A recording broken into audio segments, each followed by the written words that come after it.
Bonjour, c'est Gilles sur boursicoté.com. Voici votre analyse technique des principaux indices mondiaux. Nous sommes aujourd'hui le vendredi 15 avril 2016 et nous allons donc comparer l'évolution ici sur plusieurs indices de la phase de rebond technique que nous avons eu à partir ici de cette zone de support. Nous allons voir que les réactions selon les indices est tout à fait différentes. Avec un DAX qui a une évolution similaire, on constate bien ici après la petite phase de baisse, on appuie sur le support ici 1572, bon, qui a été un petit peu enfoncé, mais on voit bien ici la progression haussière avec le gap qui a été ouvert donc mercredi. Alors au moment où je vous parle, le DAX évolue aux alentours des 10 070 points, donc ce qui nous laisse quasiment ici dans la même zone de progression que la séance d'hier.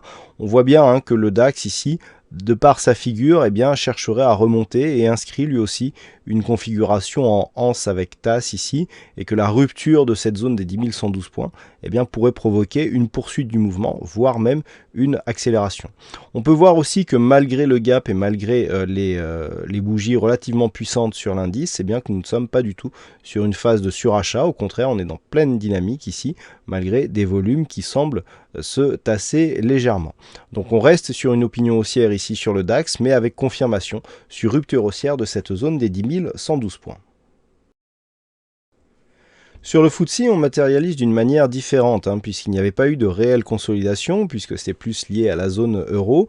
On avait consolidé ici en range, suite à cette hausse ici, qui avait été constatée durant le mois de février. Donc phase d'évolution horizontale, avec sortie là aussi par le haut, et petite phase de stabilisation actuellement. Alors sur le FTSE, la tendance de fond était beaucoup plus baissière. Malgré tout, depuis la rupture ici de cette zone de résistance rouge, nous avons des velléités haussières qui commencent à revenir, et si on arrivait ici à casser cette zone des 6506 points, il y aurait un réel signal haussier qui se mettrait en place, puisqu'on sortirait ici d'une évolution où les points hauts et les points bas sont toujours dans une évolution baissière. Malgré la phase de hausse que nous avons eue cette semaine, il n'y a pas eu de rupture de points hauts significatifs, donc il faut continuer ici à attendre un petit peu pour valider un retournement de tendance sur l'indice anglais. Du point de vue des indicateurs, on est légèrement haussier, petite phase de surachat ici sur le stochastique sans importance, on est bien accompagné par le MACD, donc pour l'instant on peut viser sereinement ici la zone des 5506 points. Attention, niveau d'invalidation,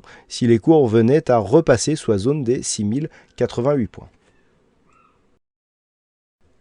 Sur le Nasdaq, là aussi, la dynamique reste haussière. Il n'y a quasiment pas eu de consolidation sur l'indice des valeurs techno américaines.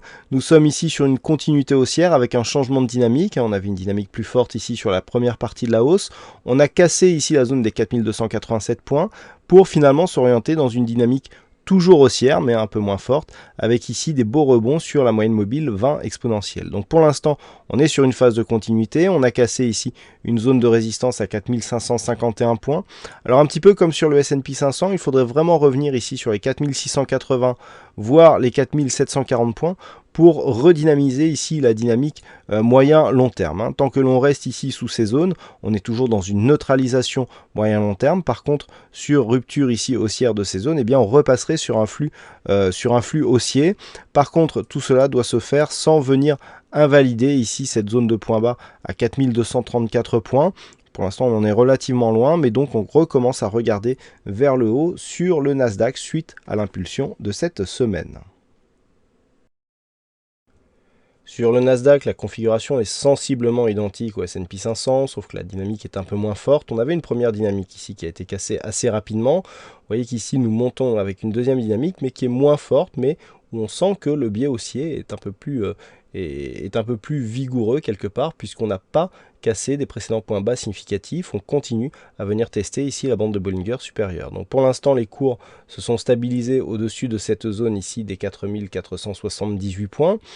Tant que les cours restent sur cette zone, on est toujours dans une poursuite haussière, et une rupture ici de cette zone des 4551 nous donnerait un objectif sur cette zone de résistance des 4678 points.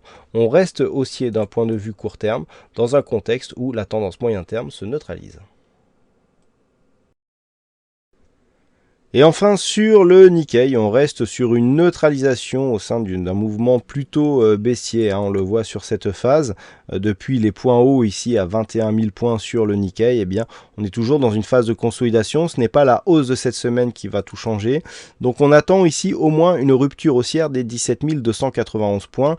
Dernier point haut significatif que nous avions connu durant le mois de mars de cette année. Donc la phase de hausse ici est relativement intéressante d'un point de vue technique, mais n'est pas encore assez suffisante pour réorienter la dynamique, ne serait-ce que court terme. Du point de vue des indicateurs, on est sur une belle dynamique court terme, donc on peut ici valider une poursuite du mouvement, sachant qu'il n'y a aucune configuration de surachat sur cet indice. Toutefois, il faudrait vraiment dépasser cette zone pour réorienter la tendance court terme, sachant que le niveau d'invalidation se situe ici sur la zone des 15 440 points. Voilà ce que nous pouvons dire sur cette analyse technique des principaux indices mondiaux. Passez un bon week-end, bonne chance dans vos prochains trades. On se retrouve dès la semaine prochaine pour d'autres analyses techniques sur le site boursicoté.com.